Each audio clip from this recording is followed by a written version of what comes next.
सुंदर उड़ती चिड़िया गाती, सुंदर उड़ती चिड़िया गाती, धरती पर त्योहार मनाती, धरती पर त्योहार मनाती, मस्त मगन गगन को छूती, मस्त मगन गगन को छूती। सबो मल्ला, जय जोहार।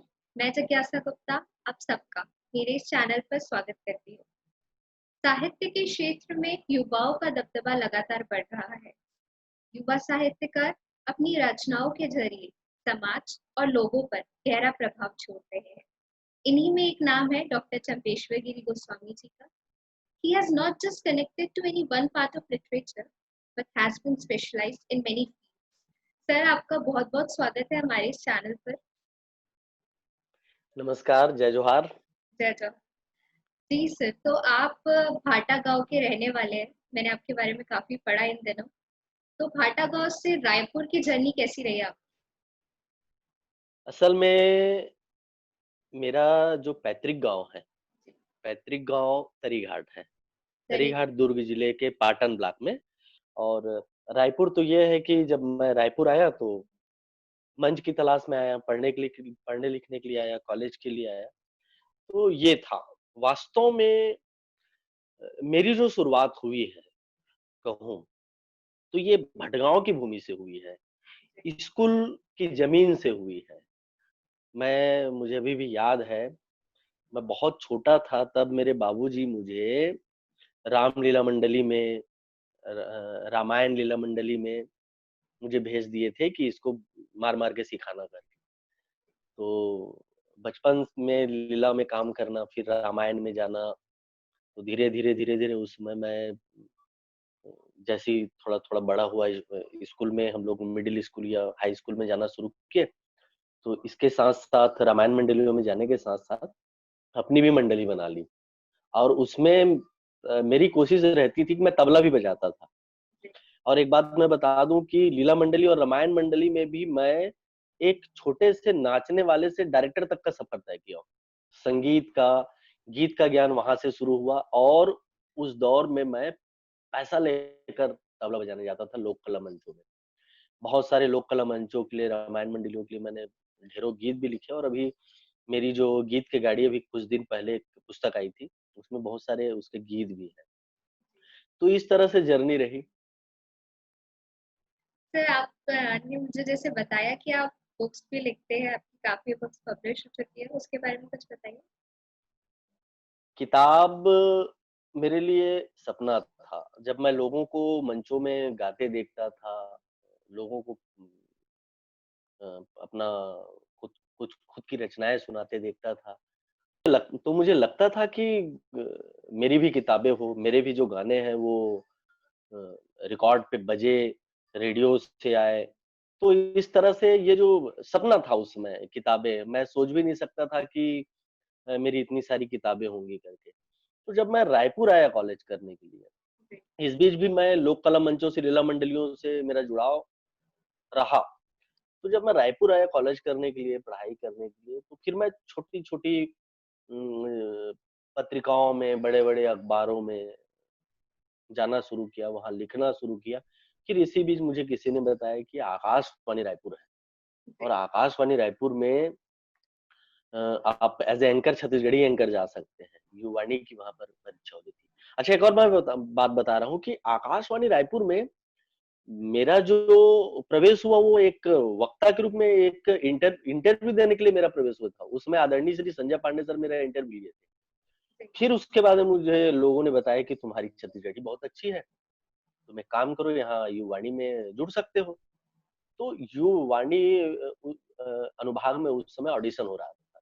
मैंने फॉर्म भरा और फॉर्म भरने के बाद मैं युवाणी में प्रोग्राम करना शुरू और इस बीच मेरी जो कविता लिखने का जो सिलसिला था वो प्रसारण में बदल गया। फिर मेरी जो कविताएँ हैं वो आकाशवाणी रायपुर से प्रसारित होने लगी।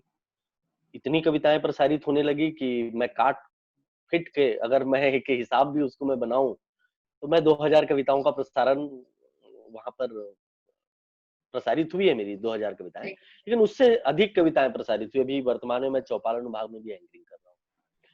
तो ये फिर धीरे-धीरे मैं पुस्तकों को संग्रह करना, संजय पांडे सर ऐसे बहुत सारे लोग मुझे प्रेरित करने लगे कि तुम्हारी यार पुस्तक, कविता की पुस्तक होनी चाहिए, गीत की किताब होनी चाहिए। तो बहुत कोशिश करके मैंने जो बचपन में बहुत सारी जो रचनाएँ मैंने की थी, उसको संग्रहित करना शुरू किया। जी। फिर मेरी पहली किताब रचना के रूप में आई। उसका नाम ही मैं रचना रखा था। और उसका विमोचन, एक भव्य विमोचन, मैं बोला कि मैं इस तरह से उसका विमोचन भी बहुत अच्छा करूँगा। मित्रों का सहयोग था, बड़े भाइयों का सहयोग था कि फिर प्रेस क्लब रायपुर में उसका विमोचन हुआ। और तब से अब तक जो रचना प्रकाशन, जो पुस्तक प्रकाशन का जो सिलसिला है, मैंने रचना किताब लिखने के बाद में गोट के गाड़ी, फिर छत्तीसगढ़ी गदल गज़ल संग्रह नदियाँ, फिर गोट हृदय के छत्तीसगढ़ी गज़ल संग्रह, फिर उसके बाद में काव्य रथ मेरी हिंदी कविता, फिर गीत के गाड़ी, फिर अभी एक नई किताब आई है चंदन असमुर गाँव के माटी। जी। ये अभी रिलीज़ नहीं हुई है। इस किताब को मैं अभी रिलीज़ करूँगा।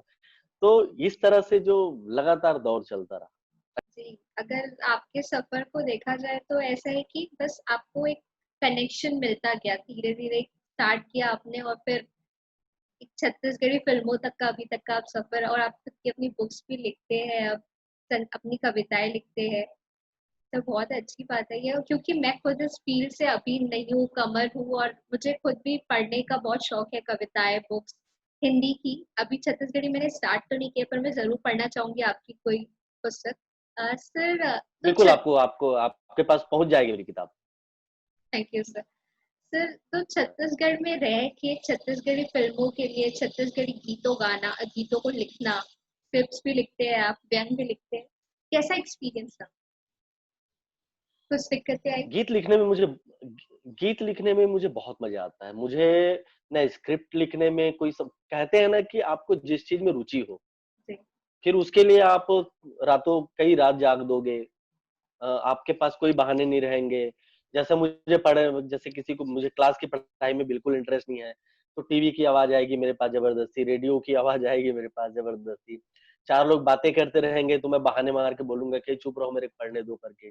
लेकिन चूँकि इसमें इंटरेस्ट है, मुझे गीत लेखन में इंटरेस्ट है, मुझे फ़िल्म लेखन में इंटरेस्ट है, मुझे अखबारों में लिखने में इंटरेस्ट है। मैं मेरे हरिभूमि चौपाल अंक में लगातार 5-6 साल तक फ़िल्म का कॉलम मैंने लिखा। जी। देशबंधु में मैंने फ़िल्मी गोट करके कॉलम लिखा। ऐसे गोट के गाड़ी करके कॉलम लिखा। मेरे ये कॉलम लिखने का सिलसिला भी लगातार जारी रहा। इस बीच मैं बहुत सारे लोगों से मिला। बॉलीवुड के बड़े कलाकारों के साथ तो मेरी बैठकी हुई ही हुई। इसके अलावा मैं जितने भी छॉलीवुड के जो कलाकार हैं, बड़े डायरेक्टर हैं, बड़े राइटर हैं, एक छोटी सी उम्र में मैं सभी लोगों के संपर्क में आते रहा और सबसे कुछ न कुछ सीखते रहा। तो मुझे कभी समस्या नहीं आई। हाँ, तो मैं ये प्रयास ज़रूर करता हूँ कि जो मैं अपनी कविताएँ लिख रहा हूँ, वो मेरे मन की बात है, मेरी अपनी भावनाएँ हैं, ये यहाँ पर रहेगी और उसके लिए मैं किताबें लिख रहा हूँ, जो मेरे जो पाठक हैं, वो भी बहुत पसंद कर रहे हैं। बहुत सारे लोगों तक मेरी बातें जाए इसलिए मैं अखबारों में लिख रहा हूँ। मैं ऑल इंडिया रेडियो पर प्रोग्राम इसीलिए कर रहा हूँ कि बहुत सारे लोगों से जुड़ जाऊँ। अभी मैं जय जोहार चैनल पर लगातार टॉक शो कर रहा हूँ। बहुआयामी जो जितने भी काम आते हैं। तो ये चीज़ है कि आपको जब व्यावसायिक जगत में आपको कदम रखना होता है, तो बहुत धैर्य चाहिए, बहुत पेशेंस चाहिए। जी सर, एक बहुत अच्छा लेसन आपसे सीखने को मिलता है कि डाउन टू अर्थ रह के कैसे हम पॉजिटिव रहे और अपने कंफर्ट जोन से बाहर आकर पेशेंस रख के कोई भी फील्ड में काम करें, तो सफलता ज़रूर मिलेगी। जैसे आप अभी अपने फील्ड में काफ़ी अच्छे लेवल पे पहुँच चुके हैं, इतना काम कर रहे हैं, तो आप युवाओं को क्या संदेश देना चाहेंगे जो आपकी फील्ड से जुड़ना चाहते हैं या जो अपनी फील्ड में कुछ आगे करना चाहते हैं? किसी भी क्षेत्र में कोई भी युवा, कोई भी व्यक्ति कोई काम करे, मैं एक चीज़ बोलता हूँ कि नकारात्मकता तो अपने भीतर होनी ही नहीं चाहिए। क्योंकि आप हर जगह आप विशेष हो, अपने आप को आपको विशेष मानना है और विशेष मानकर चुप नहीं बैठना है, आपको उस क्षेत्र पर काम करना है। देखिए, आज मैं ऊपर वाले की कृपा से आप सब मेरे साथ हैं, तो आज मैं जहाँ पर हूँ, मैं अपना स्वतः मूल्यांकन कर रहा हूँ, तो मैं इसलिए हूँ क्योंकि मैं मेहनत कर रहा हूँ, मैं गीतों में नए प्रयोग कर रहा हूँ, मैं गजलों पे नए प्रयोग कर रहा हूँ, स्क्रिप्ट पे नई-नई चीजें ये आप देख सकते हैं मेरे टेबल पे मैं एनी टाइम मतलब काम पे ही रहता हूँ। और मेरे पास काम आ जाए तो दुनिया की कोई समस्या नहीं है कि जो मुझे रोक दे, तो मुझे काम करना ही है। तो सकारात्मक एनर्जी और बहुत ज़्यादा धैर्य चाहिए। सफलता एकाएक आपके पास नहीं आने वाली और आज भी आप सफल हैं ऐसी बातें मत सोचिए, क्योंकि आपको काम करना है और जैसे-जैसे काम करेंगे रिजल्ट आएगा। तो मेरा युवाओं से आग्रह है कि आजकल क्या होता है कि शॉर्टकट सफलता की जो मुहिम चली हुई है, सफलता कभी शॉर्टकट हो ही नहीं सकती। आप जितनी ज़्यादा आप मेहनत करते हैं, उतनी उतनी ही ज़्यादा वो सफलता स्थायी स्थायी होती है। इसलिए मैं अपने युवा साथियों को बोलूँगा, मैंने जिस तरह से यात्रा तय की है, एक छोटे से गाँव से ऐसा नहीं है कि मैं बहुत ज़्यादा बड़े घर से हूँ, एक गरीब पुजारी का लड़का हूँ मैं और उस तरह से मुझे मेरे बाबूजी ने मुझे माहौल दिया। मेरे परिवार वालों को सपोर्ट रहा कि मैं 2 बजे रात को भी कवि सम्मेलन से घर जा रहा हूँ, तो मुझसे पूछ नहीं रहे हैं। उनको मालूम है कि बेटा जो है सही काम ही करके आया है। तो वो है सबसे बड़ी चीज़ है मेहनत कीजिए, सकारात्मक रहिए, चुनौतियाँ तो आएँगी, जर-जरा मरण तो लगा हुआ है। अब जैसे आप रहते हैं तो दुनिया भर की जो समस्याएँ हैं, उन समस्याओं का सामना करते हुए हमको बहुत काम करना पड़ेगा। बहुत बहुत अच्छी बात कही आपने हमसे। सर, क्योंकि हमने आपके लिखने के बारे में इतना सुना है, तो हम आपकी कविता की 2 लाइनें जो भी आप सुनाना चाहें सुना सकते हैं।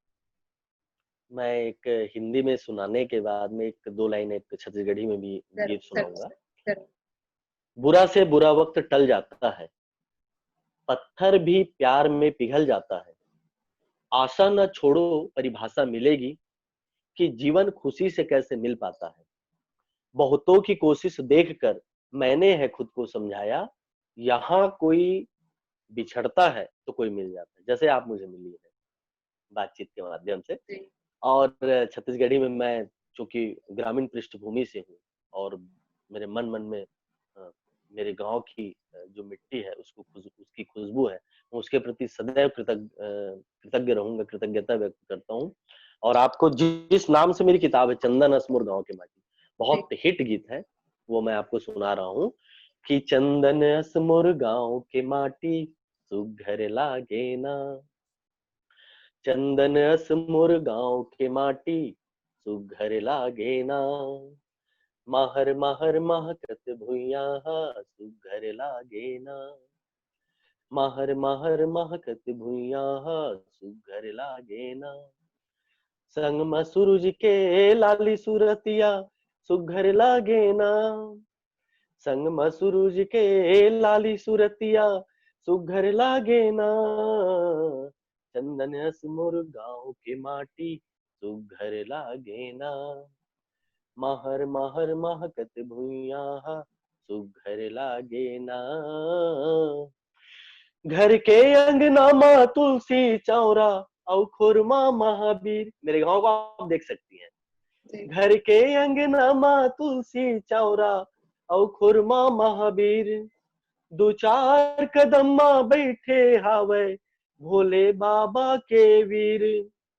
दो चार कदम माँ बैठे हावे भोले बाबा के वीर।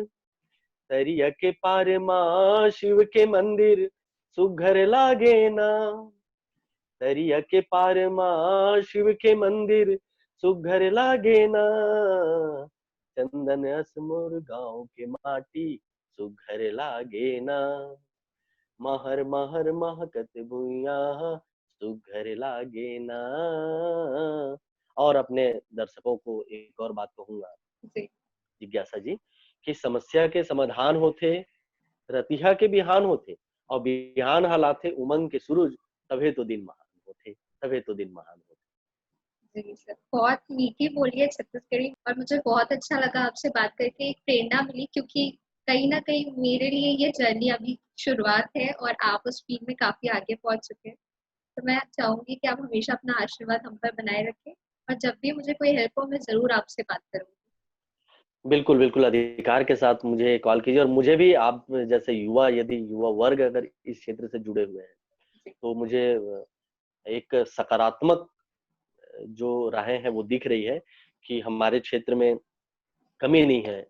आप जैसे अगर सक्रियता के साथ यदि आप लोग लगे हुए हैं, तो जब भी हो, जहाँ भी हो, किसी भी क्षेत्र में हो, मैं अगर छोटा-सा भी आप लोगों का काम आ जाऊँ तो अपने आप को धन्य समझूँगा। Thank you so much. Okay, नमस्कार, धन्यवाद।